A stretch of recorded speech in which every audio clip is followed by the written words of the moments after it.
一个美女正在镜子前换衣服，雪白的肌肤若隐若现，性感的身材凹凸有致，让身后的拉链都有些不堪重负。注视良久的老人突然一顿躁动，他走上前帮女人拉上拉链，还不忘亲吻一下女人的脖颈。正当老人想要更进一步时，女人转过身，三言两语就把他打发走了。他们虽然是一对夫妻，但女人的表情可以看出夫妻间的关系并不太好。老人名叫丹尼尔，经营着一家律师事务所，事业有成，家财万贯，还在57岁这年娶了一位20多岁的美娇妻，是所有人眼中的成功人士。不仅如此，丹尼尔还是个大慈善家，在他组织下的慈善机构帮助了许多贫困儿童上学。可就在今晚，丹尼尔却因为牵扯进一桩少女谋杀案被传唤到警局调查。事情的起因是，昨天有一个少女被害后还遭到了侵犯，而丹尼尔作为第一目击者兼报案人，需要上交一份证词报告。警察根据资料整理核对发现，丹尼尔的证词报告中有许多诡异的疑点，为此专门把他叫到办公室里详谈。简单的寒暄过后，警长老黑抛出第一个疑点。首先，丹尼尔声称当天是在和邻居家的狗一起跑步的时候发现的尸体，按照常理应该是狗先发现尸体，可丹尼尔在报告中却是自己先发现的尸体。丹尼尔听了警长的质疑不以为然，在他眼里这根本没有什么差别。老黑旁边的助理欧文对他的敌意很是明显，因为之前已经被问过很多遍当时的情景。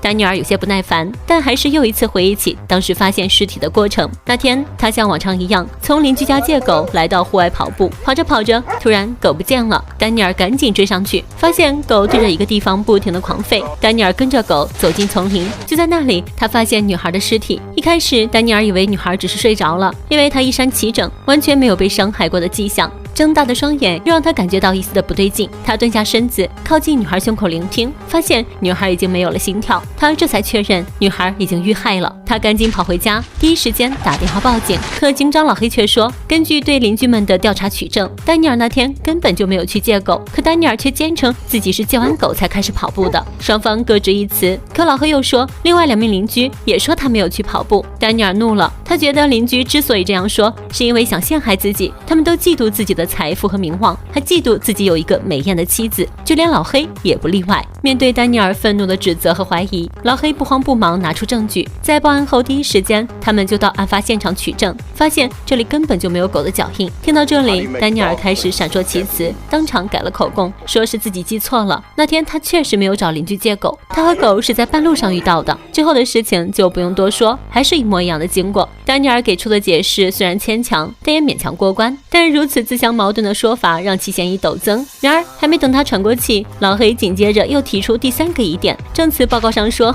丹尼尔发现尸体后就立刻回家，第一时间报案。可出宫的警察却说，那天赶到丹尼尔家时，他已经换上浴袍，显然早就洗漱过了。这时候审问时间已经远远超出丹尼尔的预想，他也由原来的轻松变得焦躁，不耐烦地抽起烟。面对洗澡的质疑，丹尼尔只能说这是自己多年以来的一个习惯而已。没有证据，老黑即使100万个不相信，也没有办法有力地反驳丹尼尔的说辞。尽管在他看来，丹尼尔10有8九就是这场谋杀案的幕后黑手。就在这时，传来的一则噩耗更加确定老黑的想法。小镇接连发生少女谋杀案，诡异的是，每一个被发现的尸体都是穿戴整齐，面容安详，甚至头发丝都是干干净净的。第一目击证人丹尼尔成为了警方眼中的第一怀疑对象，因为丹尼尔的证词不仅漏洞百出，神情还十分的慌乱，甚至还有人在案发附近发现了丹尼尔的座驾。原来就在2周前，在红灯区附近的贫民窟，也有一个女孩的尸体在垃圾场被发现，同样被人侵犯致死，死状令人发指。巧合的是，女孩同样是穿戴整齐，并且有警员发现，在红灯区周围发现了丹尼尔的豪车。眼下这些擦边的证据都让人很难不怀疑丹尼尔就是那个连环凶手。可丹尼尔依然坚持自己是清白的。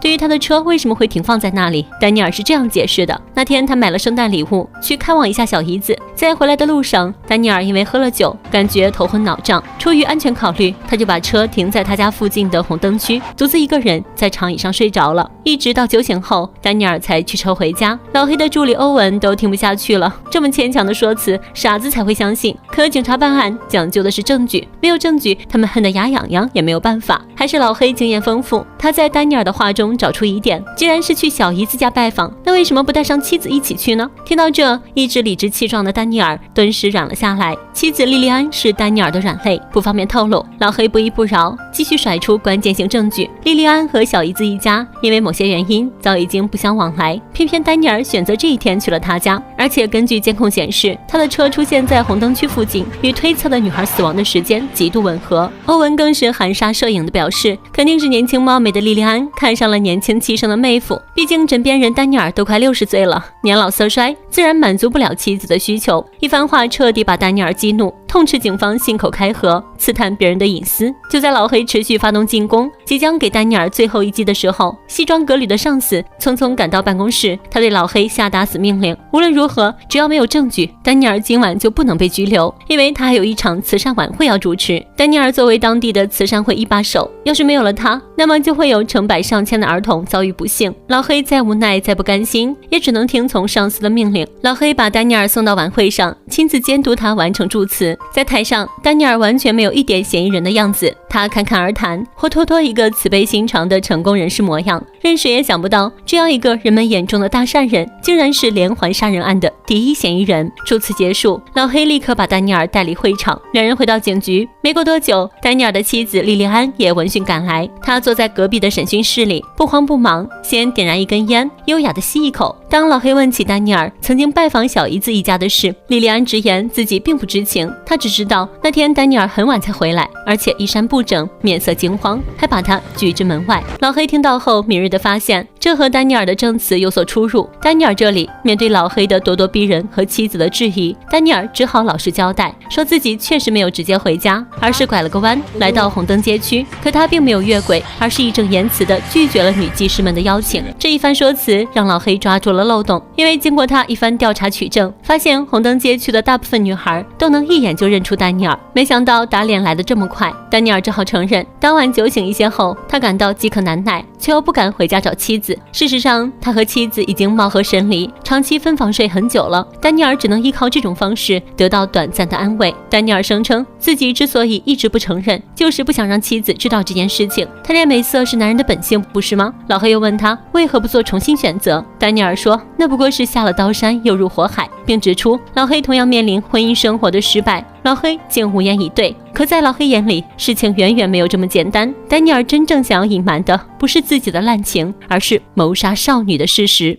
57岁的富豪娶了20多岁的世界顶级大美女，双方有着30多岁的年龄差，在加勒比海边一个小岛的富人区享有郎才女貌之誉。然而只有富豪自己知道这其中的苦楚，他和妻子貌合神离，已经分居多年，甚至没有一个孩子。在警长老黑眼里，丹尼尔就是连环少女谋杀案的凶手，这已经是不争的事实。丹尼尔百口莫辩，他沉默片刻，主动提出可以提取女孩们体内的液体检测。老黑冷笑一声，你能想到的我们早就想到了，可凶手使用了工具，女孩体内根本没有任何的残留。丹尼尔倒吸一口凉气，事情越抹越黑，自己刚才的提议在老黑的眼里就是一场自导自演的假把戏。警察有充分的证据表明，坐拥香车美人的丹尼尔很有变态心理，因为在丹尼尔的电脑里有不少关于颜色网站的信息，欣赏2个主角的小视频，尤其是以年幼少女为主的视频。丹尼尔听到这又是一阵暴击，他说自己经常收到这些网站的广告，闲来无事就去看一看，根本不是针对性的癖好。可老黑根本就不信。老黑又进一步调查得知，丹尼尔是个摄影爱好者，他推测每个受害女孩之所以穿戴整齐，就是因为丹尼尔需要拍下这些照片，为自己的犯罪留下纪念。想到这，老黑便想到最后一招，搜查丹尼尔的家，只要找到女孩们的照片，一切自然就水落石出。与此同时，妻子莉莉安也透露出不少的信息。她说自己和丈夫在刚开始也有过甜蜜的时间，直到一个圣诞节，他们夫妻俩带着礼物来到姐姐家拜访。晚饭结束后，就是礼物交换的环节，可莉莉安却不见丹尼尔的身影。她鬼使神差地向卧室走去，果不其然，丈夫就在那里，身旁还坐着自己的侄女安娜。当莉莉安出现在门口的时候，两人笑得很开心，这让莉莉安感觉自己是一个外人。作为女人，她知道安娜脸上的笑容不是一般的笑，那是女人面对男人时候的笑。从这以后，夫妻俩便有了隔阂，他们开始分居。莉莉安也越来越厌恶和丹尼尔的肢体接触。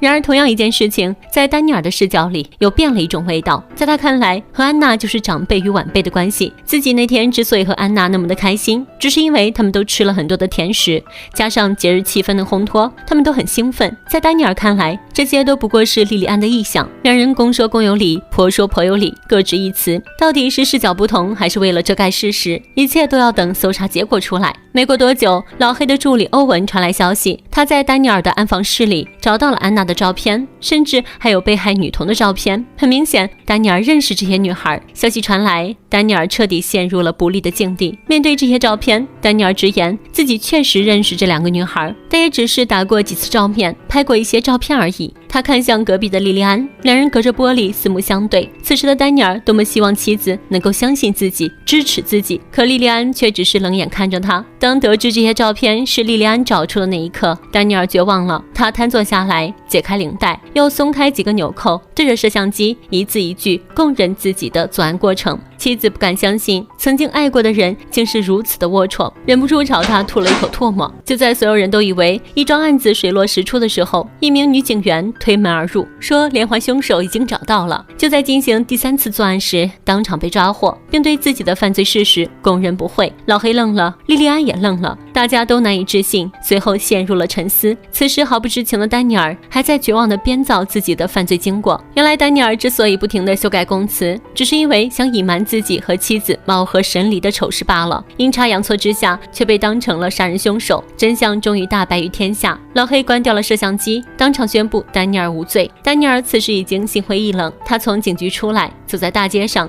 这里人声鼎沸，妻子向自己奔来，想要给上愧疚的拥抱，可丹尼尔拒绝了。他第一次放下对妻子的爱意，人来人往，丹尼尔却觉得无比的寂寞和凄凉。这时人们才发现，这个50多岁的老人是真心爱着他20几岁的妻子。或许因为金钱、地位、年龄等等的原因，让所有人都以为这对夫妻各有所图，但其实他们真心爱过，甚至一直都爱着对方。生活中我们都不是完美的人，但是不管遇见什么样的事情，请不要轻易的下结论，也不要随意的贴标签，更不要让自己按照结论推出条件，因为那些条件多半来自你的猜想。别让怀疑和猜想毁掉未知的一切。本期就到这里了，咱们下期再见，拜拜。